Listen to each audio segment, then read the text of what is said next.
Uhuru Kenyatta huyu mwenye amehangaisha watu Kenya hii. Uhuru Kenyatta mwenye alihamisha watu wakati wa corona. Houses were demolished during the corona times.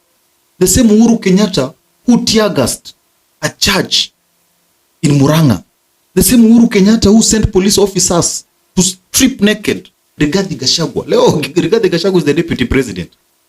Is there akiambia polisi ati wasitumike politically, that they should be professional? If anything, I must applaud William Samoei Ruto.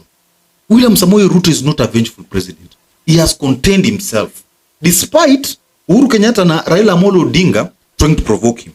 Like today, the police officers had one mission. They had one mission: to separate the groups that were warring with each other. Hiyo group ya Kanini Kega na hiyo group ya Jeremiah Kioni. So that properties around Jubilee HQ, you know, it is in a residential place.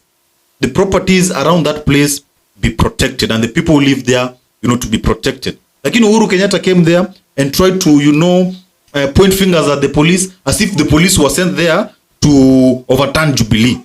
But the truth is, these people were throwing stones at each other. The intervention of the police was needed. Uhuru Kenyatta must stop provoking the president. He must stop provoking the government of the day.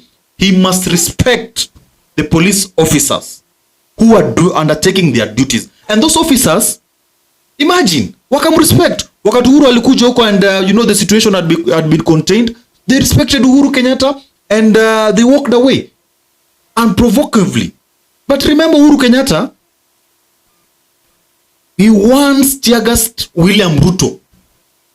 He was tear-gassing William Ruto everywhere he was going. He was tear-gassing William Ruto's meetings everywhere he was going. If Ruto alikuwa na roho mbaya, today was to take also an opportunity to revenge and tear-gas Uhuru Kenyatta. After all, these police officers were justified to tear-gas Uhuru Kenyatta. He came with goons. He stormed there with goons. So the police officers were justified to tear-gas, but because of respect, because William Ruto respects rule of law, because William Ruto ni mtu mwenye hataki mambo ya revenge, akaacha. Ingekuwa ni mimi, ningekuwa mimi ndio William Ruto, leo ndio Uhuru angejua. Leo hata yeye angekimbia, hata yeye leo angeonja tear gas, because I know aje ipigwa tear gas, ni mtoto amegrow yuko State House. Anyway, now back to politics. Uhuru must now know that he has been outnumbered in Jubilee. Majority of Jubilee elected leaders who never accompanied him. Imagine, actually, Uhuru Kenyatta went to the Jubilee HQs without a single MP, without a single MCA. He must know that things have changed. He must stop, you know, personalizing the party. The party is a public entity funded by taxpayers' money.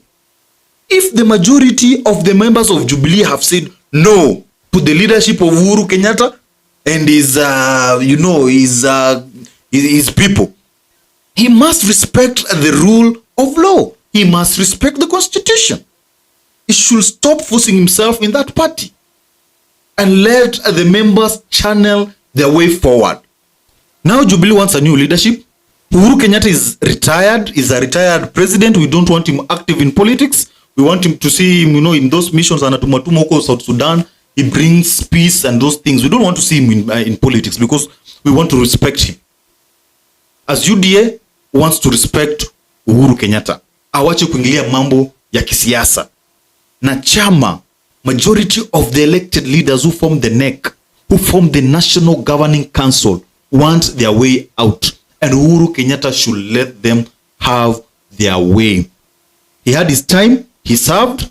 He should let William Ruto, rule this country peacefully. He should allow now Jubilee, the new Jubilee, to channel their way as they wish. So wale wenye wanafikia Uhuru Kenyatta, mwambie ujumbe ndio huo. He should retire, achane na mambo ya siasa, achane na mambo mengi, na waache kucondemn the police who came to save the situation there. Let him respect the police and let him respect the Constitution of Kenya. Thank you.